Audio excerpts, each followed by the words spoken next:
Hello guys, this is Quardox. Thanks for tuning in. Now I bring you the weekly checkback for everything that happened revolving around Survive the Night. And this week we got the big awaited announcement from the developers. But the things that were in there, many people were disappointed with them. And I made a video specifically overviewing the whole update. So to quickly highlight some things from the post, there was some information that they were exploring a few options when it comes to the initial distribution of the stressed builds. Then they announced that the first starting town will have 24 fully enterable structures and there will be no vehicles in the initial stress test, no animals, no AI. You can store items and that's it for the moment. There is not a lot that's working at the moment, but that's not what the stress test is all about. I have also made a video highlighting what is a stress test and how it influences our experience when the stress test for Survive the Night launches. And the other things that are in there is the day-night cycle that's working and guns and basic loot. So we will have basically a team deathmatch town for the stress test. I think there is not much more you can expect. And they also said they didn't mention everything. So we will have something to explore in the town that we don't know of yet, and there will also be something at the outskirts we should keep our eyes open for. And there is no mental health system in this build. If people start killing other players, they can just do it without any consequences. The next interesting thing is that there is the possibility that devs will call the community up for some serious action when it comes to flooding servers and seeing how many players they can pull off on one server.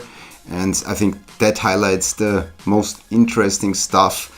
When we have more information, I will certainly keep you up to date on my channel, but let's take a look at the new screenshots they posted with this announcement. It's too bad that we didn't even get the information when the stress test will be exactly. They said in the next few weeks, so we don't really know exactly much more than before, but it will be in the near future. And the screenshots they posted also look pretty cool. We got our first glimpse from a bird's eye perspective at the Survive the Night's map. I don't think that's the map how it will be look in-game because it is supposed to be an island, but I think it's a part of the map and the white space could be the part where the starting town is and the stress test takes place. Then we got the building gas station. We saw that in a few videos back half a year ago when they posted some concept videos. Looks pretty cool. Next up we got two pictures of some houses. I think they are new, we haven't seen them before. They look a bit colorless, but I could imagine that it makes fun boarding up a house with a few friends. And the next thing is the fire extinguisher. It's a prop. I don't think we will actually be able to use them. Then we got a look at the third vehicle part, the car radiator. Looks also pretty crisp. And then we got the carbon arrow for the compound bow and also a new item for crafting. The handsaw looks awesome as well. I don't think we can use it as melee weapon, but for crafting it's certainly useful. Next up is the oil lantern, a prop we could use to lighten up the dark in the night. Then we got another weapon, a slingshot. Probably doesn't do too much damage, but maybe we can craft some special bullets or something. Then we got an overview of all the firearms, and the second overview shows all the firearms with attachments. So you see on some weapons you can put silencers, on other weapons flashlights, and then a few rifles you can put both of the things. Many people asked if there will be attachments in the game, and they're not like in other games like Arma where you have like 20 different sights, but in this game you have 3 sights for flashlights and 2 silencers you can use for all the guns.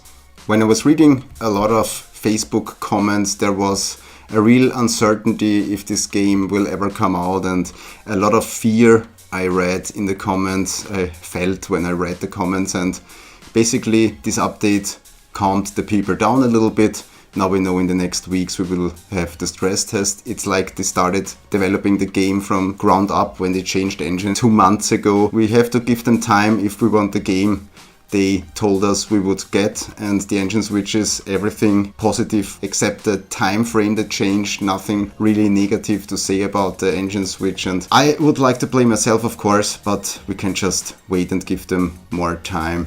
Then here at the end I will just quickly mention the 3 videos I made this week. First up, I got a video that explains what a stress test is, and I mentioned it before. If you want to know a little bit more, then watch this video. I'm no technical expert, but I try to do my best to explain a little bit in detail how a stress test works and what it is for exactly. The other video was a community update.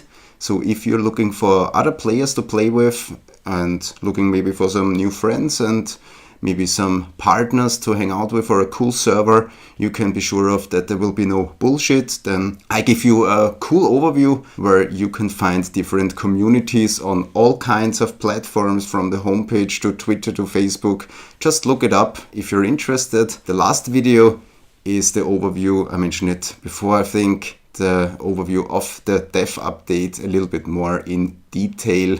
If you're interested in that, you can find it in my playlist of Survive the Night. Should be right before this video. And as you know, I always keep you up to date on all the latest news from Survive the Night. So if you enjoyed this video, guys, leave a like and subscribe for more. I say thank you very much here from the heart of Europe in Austria. I'm Quardox, HEV out.